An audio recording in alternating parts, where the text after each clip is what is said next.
किसी भी समय स्कूल बस आ जाएगी। यह सोचकर गोलू जल्दी से दूध पीने के लिए टेबल पर गया। तभी गोलू की छोटी बहन चिंकी वहां अपनी नाश्ते की प्लेट लेने पहुंचती है।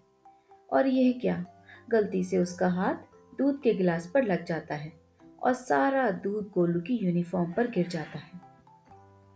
गोलू गुस्से से लाल पीला होकर चिंकी पर चिल्लाता है और कहता है, ये क्या कर दिया तुमने? सॉरी भैया, मैंने जान के नहीं किया, गलती से हो गया। लेकिन गोलू एक बहुत ही गुस्से वाला लड़का था। वह चिंकी की बात पूरी होने से पहले ही अपने कमरे में कपड़े बदलने के लिए भाग जाता है। कमरे में पहुंचकर गोलू देखता है कि उसकी यूनिफॉर्म भी प्रेस नहीं थी और उसका बैग भी पैक नहीं था। तभी उसे अचानक अपने स्कूल बस का हॉर्न सुनाई देता है और उसे चिंकी पर और अधिक गुस्सा आने लगता है। यह सब करते करते वह अपने स्कूल के लिए लेट हो जाता है। गोलू के स्कूल पहुंचने पर गोलू, आज तुम फिर से लेट हो गए। तुम्हारी पनिशमेंट है कि तुम ग्राउंड के 10 राउंड्स लगा कर आओगे। उसे बहुत शर्मिंदगी महसूस हो रही थी और वह भागते दौड़ते अंदर ही अंदर जल रहा था। उससे अपनी सजा के लिए चिंकी को दोषी ठहराया और घर लौटने पर उसे डांटने का इंतजार कर रहा था।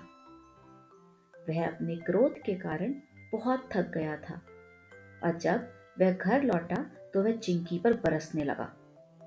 उसने गुस्से में चिंकी की कॉपी तक फाड़कर फेंक दी।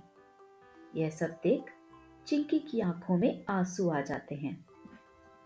इसी तरीके से गोलू को हर छोटी छोटी बात पर गुस्सा आ जाया करता था।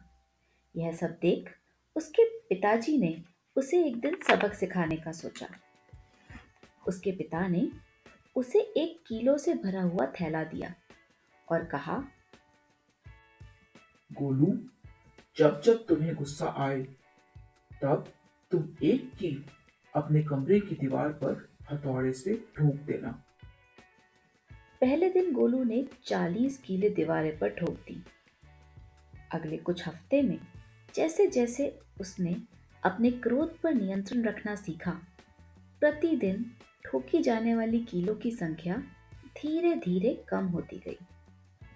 उसने पाया कि दीवार में कीले ठोकने की बजाय क्रोध पर काबू पाना आसान था।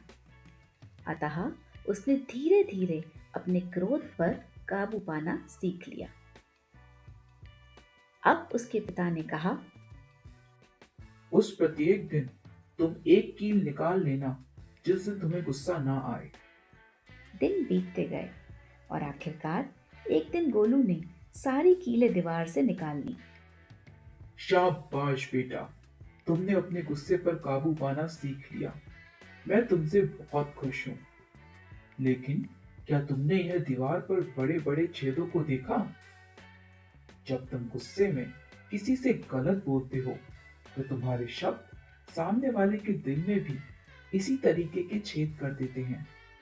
फिर चाहे तुम जितना भी सॉरी बोलो, वह गाँव नहीं जाते। गोलू को उनकी सीख अच्छी तरह से समझ आ जाती है और उसे अपनी गलती का एहसास होता है।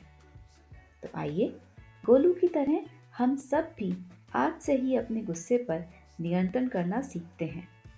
क्रोध करने से जितना नुकसान दूसरे को होता है, उससे कहीं अधिक हमारा खुद का होता है। इसीलिए क्रोध करना छोड़ दें और अपने दिल में प्रेम और क्षमा को स्थान दें।